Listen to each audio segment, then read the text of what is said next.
Suffering's optional. Like, you choose that. I choose that. It's not mandatory. It's not necessary. It's not a rites of passage. It's a mind state. And I just want to remind you that today that you don't have to suffer because it is optional. Now, I know you're already thinking about people who don't have access to resources in the same way you do. Like, stop.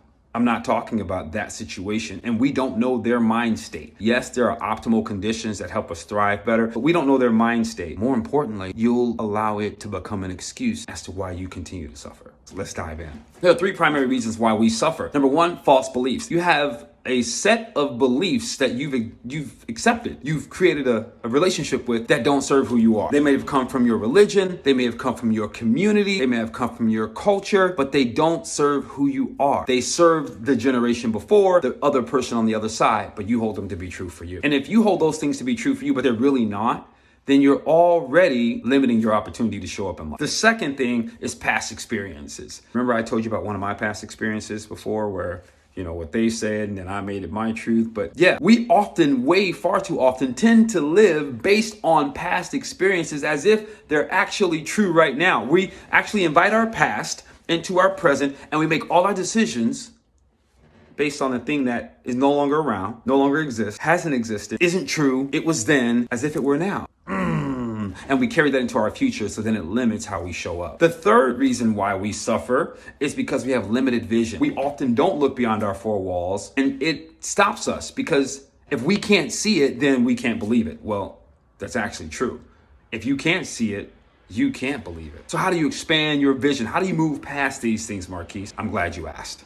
There's a few things that you can do. Number one, you got to go within. You got to go within and find out what's holding me back inside of, not outside, not who, but what's holding me back from showing up in my own life. What excuses am I making? Because believe me, I had a lot of them.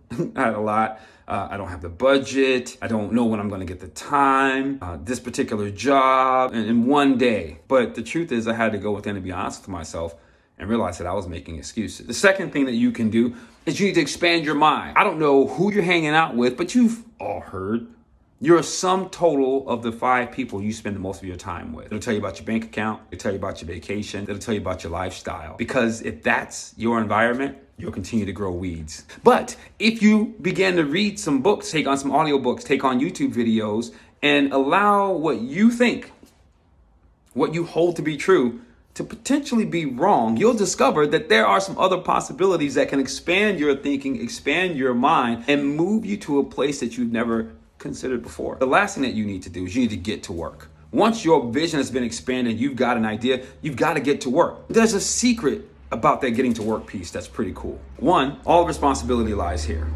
period. Hell or high water, it all relies here. But at the same time, one of my brothers taught me this. He's like, Keith, dude, bro, you have a ridiculous network and you have great ideas. And we all want to contribute, but you have to let us. See, I was looking for the perfect situation, the perfect timing. And what I discovered was I was trying to do it all alone because ego. I was trying to prove some points, not to them, but to me, because I had a false belief system of what success actually looks like. And I was waiting to get to a place to say, okay, I'm here. So now I would like for you guys to jump on board. But my brother reminded me and he said, dude, why? He's like, we want to build with you as you go so that we all take part in it. You ever heard the phrase, many hands make for light work? Welcome to it. But you can take everything I've said and toss it out the window if you like. I mean, it's your choice. But if you do, then that means you're choosing to suffer. This is Marquise Martin Hayes. Listen, I'm a speaker. If you're looking for someone to come apply the moment and transform the moment at your company, give me a call. Ciao.